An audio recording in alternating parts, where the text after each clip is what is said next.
I was debating on whether or not to do a build video for Warframe or Xenoverse 2 today, and after considering how salty I am that Xenoverse 2 is steadily devolving into a loot box crazy shell of what it once was, I think we'll do Warframe first.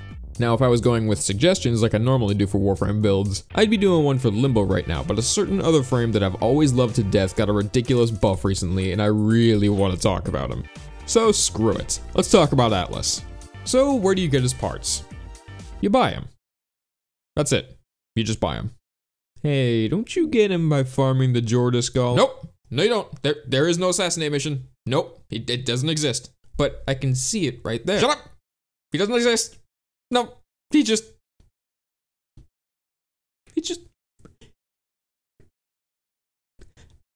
Fuck Jordas.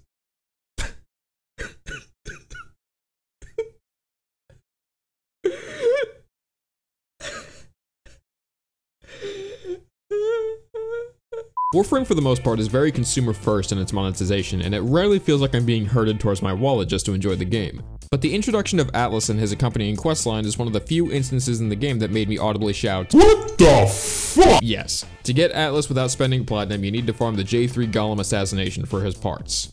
Now, the fight isn't that bad when you have some decent Arcwing gear, but if you're a newer player or one of those players who understandably doesn't really touch Arcwing at all, you're likely gonna have a bad time with this.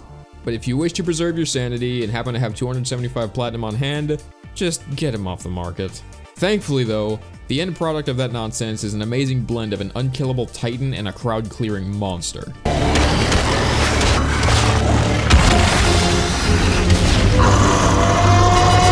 He punches dudes, he eats bullets for breakfast, he's got a little bit of everything. There's not really much to hate about him. Well, okay, maybe one thing, but he's basically 99% the complete package. Atlas has one of the best passives in the entire game. When his feet are touching the ground, you aren't getting knocked down, period. You can get swamped by ancients and their bullshit grab, heavy units with their ground pound, bombards, whatever else that likes planting you on your ass. Atlas doesn't give a single solitary shit about it. He is not budging. Even if by some miracle where you get launched into the air where you're vulnerable, Atlas's first ability will come in to save the day. Landslide is Atlas's 1-2 punch attack. This ability will have Atlas charge at whoever's looking at you and punch them clean in the jaw 3 times in a row. But don't think you're just limited to the 3 punches. You can spam this till the fat lady sings, and thankfully, there's a built-in safety net to make sure you don't burn all of your energy using Landslide. The energy cost will progressively decrease as you continue the combo up to the 3rd hit. And if that weren't enough, Landslide also makes you completely immune to damage during the punching animations. The impact will damage anyone nearby, and the damage scales with your power strength and your melee mods. So you can deal a ton of damage and you're practically immortal as you rampage about. One cannot describe a sweeter deal. Remember when I said Atlas was the 99% complete package? Well, let's get to the 1%.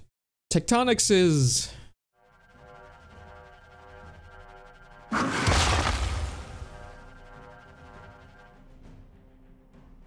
Why? So you put down this tiny wall that can't really defend anything adequately, can't be shot through, but you can roll it to ragdoll and damage enemies in its path. Or you could just punch them.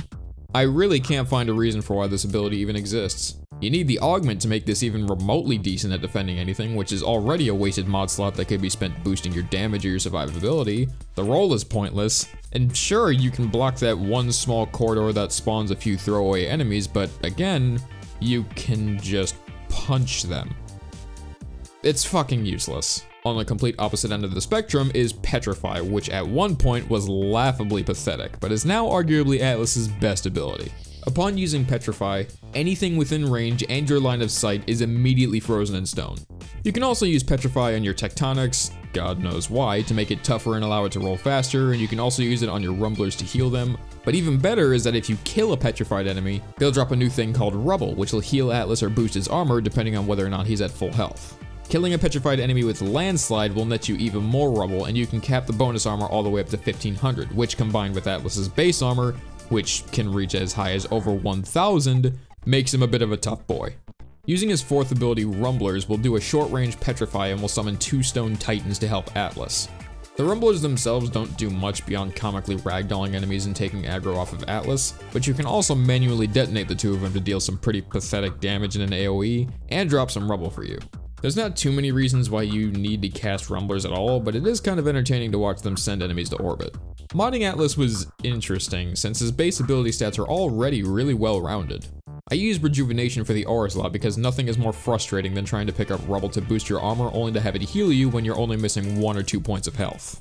And since Atlas is heavily reliant on Petrify and Landslide, you'll be using up energy like nobody's business. So a single max rank fleeting expertise combined with Energy Pulse and Energizing Dash and the Zinuric Focus Tree are almost required. I say almost because you can get away with using Streamline, but I don't really mind the decrease in duration that fleeting expertise gives, especially after I started using Prime Continuity, because the only 2 skills that need duration are the same 2 skills that already have a colossal amount of duration and don't really feel that decrease at all. The only other stat increase that I felt was necessary was for range for Petrify, so a single stretch mod did the trick. I also have the basic survivability mods like Vitality and uniquely Steel Fiber since Atlas has a high base armor, and since he uses a ton of energy, I also use Primed Flow. 2 mods that are completely based on personal preference to me is Rage and Hunter Adrenaline to regenerate your energy when you take health damage. At first this seems a bit counterintuitive since you're completely immune to damage while you're punching dudes. In my experience, however, relying exclusively on Landslide and Petrify has left me with more energy issues than I'm comfortable with, so in between the moments where I feel as though I'm running out of energy, I'll switch to using either my primary or my secondary while I soak up some damage before getting back to the punch fest. You don't even really have to worry about dying in these moments because by the time where you actually need to rely on this trick, you'll have already built up a lot of armor with rubble. The Exitless mod I used with Atlas is a toss-up between 2 different mods. Well, technically 3, I guess. Sometimes 145 power range doesn't really feel enough, so Cunning Drift often helps out with that. But I'm a very aggressive and mobile player, so I don't really feel the decrease in range as much. As such, the mod I tend to use the most is Lightning Dash for the boost in various parkour maneuvers. This was mainly to make up for Atlas's slower sprint speed, but also because I didn't really have any other stat boost that I really wanted to mess with. And before you tell me that I could have used Speed Drift, which is the 3rd mod I was talking about a second ago, yes, I know I could have used that instead, but you go ahead and try to tell me what beats having a lightning trail every time you bullet jump. Before we get to weapons, I did manage to get my hands on a couple of Arcanes to make Atlas even better. If you aren't able to get these Arcanes, you don't really need them, but they will definitely help with your survivability, so use them if you can. I have a maxed out Arcane Guardian for a huge boost in armor when you're damaged and an unranked Arcane Grace for healing. If you don't have these but don't want to go through the effort or the platinum to get them, you can get some decent ones from the Eidolon Terrorlist, which became substantially easier to farm since you can now matchmake for the Terrorlist Hunt Bounty in Cetus. Arcane Deflection and Resistance are pretty decent ones to prevent those gaps where you're trying to build up your rubble armor, and Arcane Nullifier is great for preventing that ever annoying magnetic proc. Now for the weapons. Like I mentioned earlier, I tend to stop using Landslide every now and again to soak up some damage for extra energy when I need it and use one of my weapons during that time. So obviously I need something that's really effective at killing and killing really fast. Thanks to the recent 100+ weapons patch, there were many options to choose from, but I chose to go old school and use the Boltor Prime.